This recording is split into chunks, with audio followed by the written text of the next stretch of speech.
Je suis ici pour parler de succès, n'est-ce pas?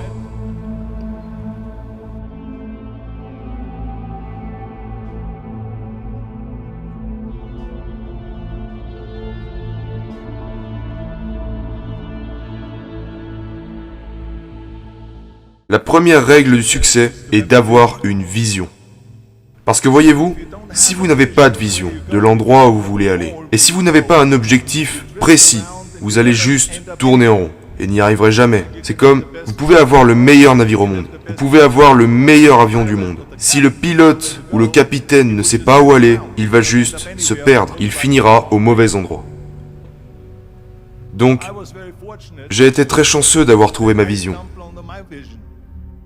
Je veux dire que, vous savez que je suis né en 1947 en Autriche, après la Seconde Guerre mondiale. Et je savais que je ne voulais pas rester en Autriche toute ma vie. J'étais impatient d'en sortir. Je ne pouvais pas me voir, moi aussi, devenir un agriculteur ou un travailleur en usine, ou quelque chose comme ça. Même si, bien que mes parents voulaient que je reste, et que mon père, qui menait une vie normale, voulait que je devienne un officier de police, comme il l'était.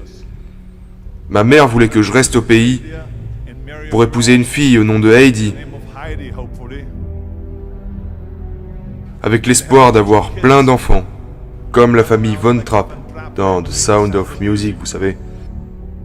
Mais c'était leur vision, pas la mienne. Ma vision était totalement différente. Je sentais que j'étais né pour quelque chose de spécial, pour quelque chose d'unique, pour quelque chose de grand. C'était un sentiment génial. Je sentais que je savais où je voulais aller.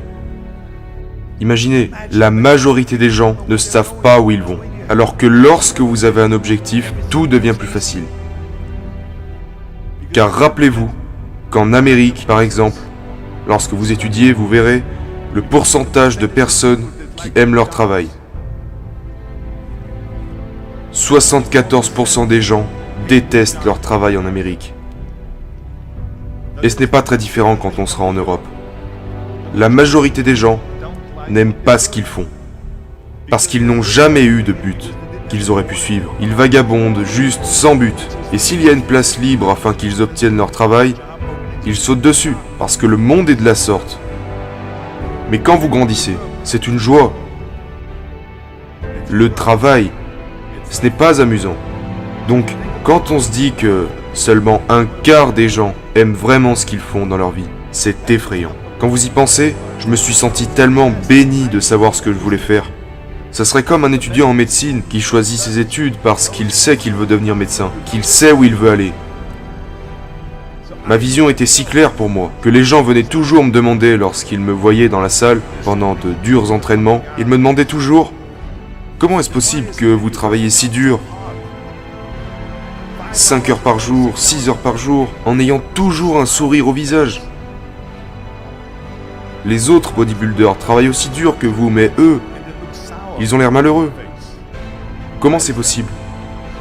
Je leur répondais que, pour moi, l'idée de devenir Mister Olympia était si grande que je savais que chaque répétition que je faisais me rapprochait de la réalisation de cet objectif. Cette vision se transformait un peu plus en réalité à chaque série que je faisais, à chaque répétition, chaque poids que je soulevais, me faisait faire un pas de plus vers la réalisation de cet objectif en réalité. Donc je ne pouvais pas attendre de faire un squat de plus à 220 kg, je ne pouvais pas attendre une autre série au développé couché, je ne pouvais pas attendre de faire 2000 abdos supplémentaires, je ne pouvais pas attendre le prochain exercice, la prochaine demi-heure de posing et tout le genre de choses que vous devez faire pour devenir un champion. À l'âge de 20 ans, je suis allé à Londres et j'ai gagné le concours de Mister Universe en tant que plus jeune Mister Universe de tous les temps. Et si c'est arrivé, c'est parce que j'avais un objectif. Alors laissez-moi vous dire quelque chose. En visualisant votre objectif, les choses deviennent amusantes. Vous devez avoir un but. Peu importe ce que vous faites dans la vie, vous devez avoir un but. C'est la règle numéro 1. Avoir une vision. La règle numéro 2 est de ne pas écouter les haineux. N'écoutez pas les défaitistes.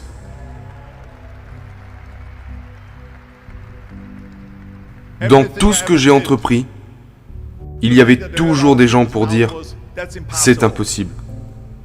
tu n'y arriveras jamais. Alors à chaque fois que quelqu'un disait que c'était pas faisable, moi, j'entendais c'est faisable. Quand il me disait non, j'entendais oui. Et quand quelqu'un me disait c'est impossible, moi j'entendais c'est possible. Je crois durement en ce que Nelson Mandela a dit. Tout est toujours impossible jusqu'à ce que quelqu'un le fasse. Donc, je veux être cette personne qui le fait. Je veux leur montrer qu'ils ont tort. Peut-être que ça n'a jamais été fait avant. Très bien. C'est parfaitement pour ça que je vais le faire. Et je n'écouterai jamais ceux qui s'y opposent.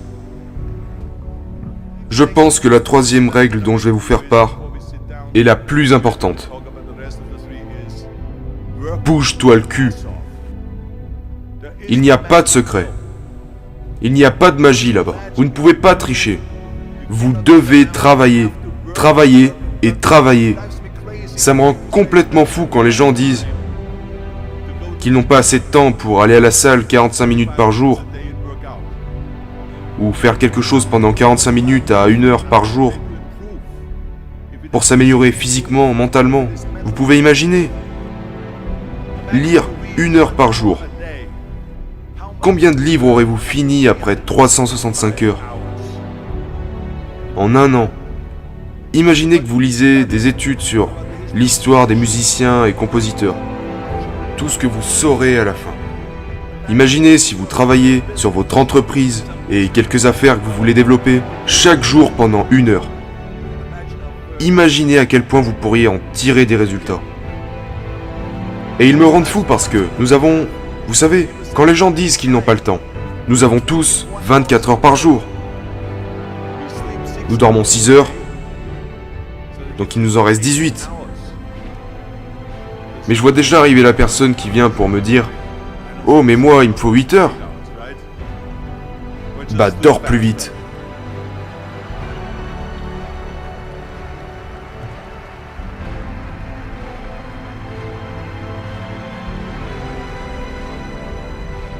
Donc, nous avons 18 heures par jour. La personne moyenne travaille environ 8 à 10 heures. Supposons qu'elle travaille 10 heures. Il lui reste donc 8 heures. Vous êtes sur le trafic, disons, 1 heure par jour, peut-être 2 heures par jour. Après ça, vous avez encore 6 heures de temps libre. Que faites-vous avec ces 6 heures? Qu'est-ce que vous en faites? Alors oui, nous devons manger. Peut-être que vous parlez un peu avec les gens et tout ça. Mais est-ce que vous vous rendez compte du temps qu'il vous reste si vous organisez vos journées de sorte à ce que vous travaillez dur? Je veux dire, laissez-moi vous parler de quelque chose. Quand je suis allé en Amérique, j'allais à l'université. Je m'entraînais 5 heures par jour. Et j'avais un poste dans la maçonnerie.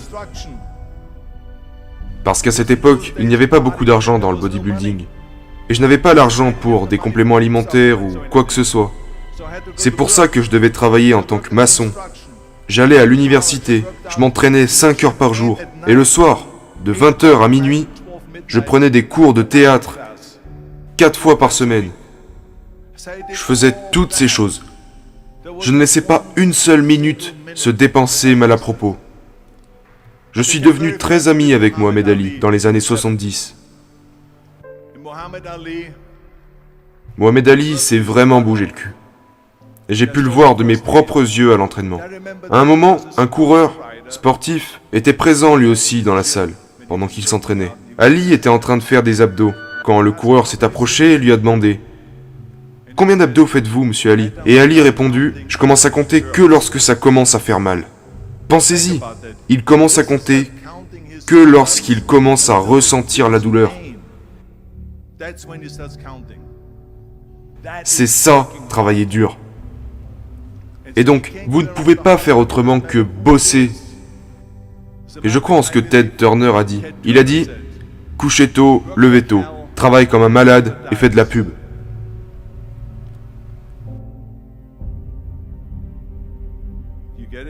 Vous gagnerez en travaillant comme un malade. Travaillez comme des malades. Donc, bougez-vous le cul et laissez le monde s'en apercevoir par lui-même. Qu'il s'agisse de gérer votre business, si vous préparez un film, si vous faites un sport, bougez-vous le cul et la pub viendra d'elle-même. Je déteste les plans B. Et je vais vous dire pourquoi. Parce que nous avons tellement de sceptiques, comme je l'ai dit plus tôt. Ils mangent le pas de vente. Nous avons tant de ces personnes qui disent non, qui disent que vous ne pouvez pas le faire, qui disent c'est impossible. Et c'est ok, parce que nous venons d'éteindre le plan B. Comme je l'ai dit tout à l'heure, quand on me disait non, j'entendais oui. Quand on me disait tu ne peux pas y arriver, j'entendais tu peux y arriver. Parce que je devais rendre ça possible. Vous voulez faire quelque chose? Faites-le parmi toutes les personnes négatives autour de vous. Mais quand vous commencez à douter de vous-même, ça devient très dangereux. Parce que maintenant, ce que vous dites essentiellement, c'est que si mon plan ne fonctionne pas, j'ai toujours un plan de secours. Un plan B. Cela veut dire que vous commencez déjà à penser au plan B. Et chaque pensée que vous accordez au plan B vous enlèvera maintenant cette pensée et cette énergie que vous accordez au premier plan.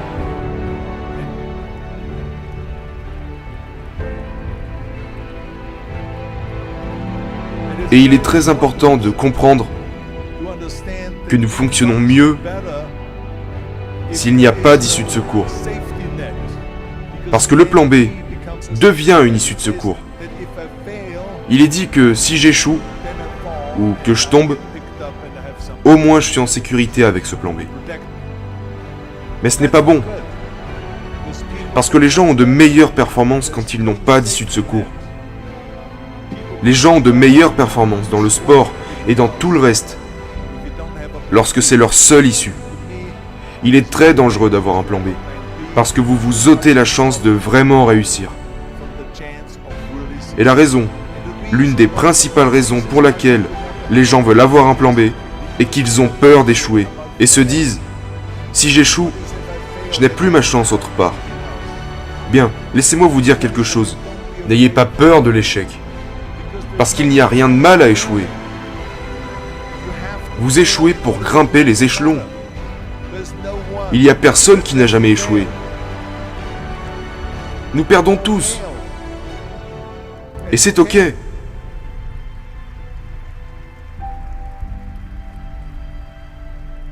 Ce qui ne va pas, c'est que lorsque vous échouez, vous restez dans votre échec. Celui qui reste coincé dans son échec est un perdant.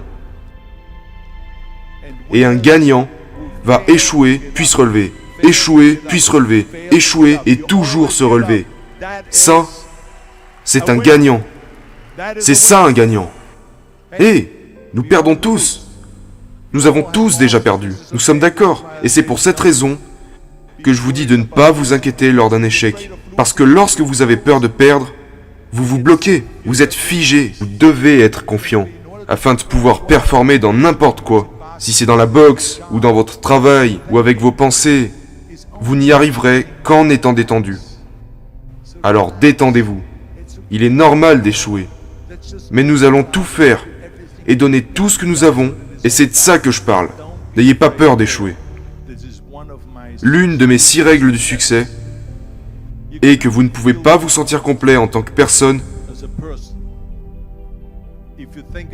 que si vous réfléchissez à ce que vous pouvez faire pour votre collègue à côté de vous qui a peut-être besoin d'aide. Je me sentais comme si tout le monde avait une motivation différente. Et c'est pour ça que je suis allé en Amérique. Et j'ai vu comment l'Amérique était. L'Amérique était le pays le plus généreux au monde. Je veux dire qu'ils m'ont accueilli les bras ouverts. Ils m'ont aidé. Ils m'ont invité pour le dîner de Thanksgiving. Ils m'ont fait rencontrer des bodybuilders, accueilli dans des salles pour m'entraîner, m'ont apporté des assiettes à mon appartement, parce que je n'avais pas beaucoup d'argent. Je n'avais pas de lit, pas d'oreiller, ni de couverture. Je n'avais pas de télévision, je n'avais pas de radio, je n'avais rien. Ils m'ont apporté tout ça à mon appartement. Ils m'ont aidé. Et cette générosité en Amérique se ressentait en moi, en tant qu'immigrant. Ils m'ont tellement aidé que je devais leur rassurer que je leur donnerais quelque chose en retour.